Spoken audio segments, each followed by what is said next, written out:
If people have been following along with sort of the Bravo news, yeah, Janet has sort of fled, has closed down her Instagram. Right. You know, she's getting death threats. Apparently, I love the fled thing, and I know she's gone on and said. I'm saying it also might be vacation. I have no idea. I will confirm this now. Okay, confirm. They please. called me. One of my best friends lives in Zurich. They called me and they were talking about summer vacations, talking about going to Switzerland, maybe Lake Como. I was giving them some recommendations on where to go, put them in touch with my friend. That was a planned vacation that was much needed. Yeah, usually you don't just flee to Switzerland of all places, but I mean, Switzerland would be a good place to flee to. No, absolutely.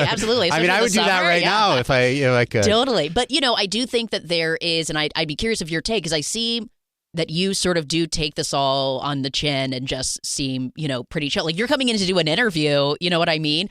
But, there's a lot of toxic reaction to the Valley in general because of Jax, because of Janet, because of Kristen, because of you and Michelle. I know she's gotten it too.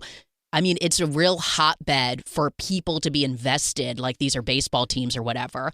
And how do you deal with it? I mean, Janet is clearly having a hard time. Yeah. I mean, she's really getting it. She's really getting it. And, I didn't know reality TV before this. The only thing I'd ever seen is Vanderpump because I had a long relationship with Jax and I wanted to see what this was all about. I know she is a fan of reality TV. I know everybody hears the stories. I had only met her because she was around at parties when I was with via everyone. Sheena, and but I didn't even really know that story. The thing about Janet, I think the reaction from the crowd is, what do we know about Janet and Jason? Like what made Jason choose the law? What is this story with Janet's, past marriage? Where did she come from? All of those questions we don't know the answers to because it's just constant, sort of involving yourself in other storylines instead of creating your own storyline. And I think if there were these storylines, maybe there'd be some vulnerability with them that right now people are just reacting to her constantly trying to be involved in these dramatic situations like the El Coyote dinner. The people are really drilling her with that one. And it's true.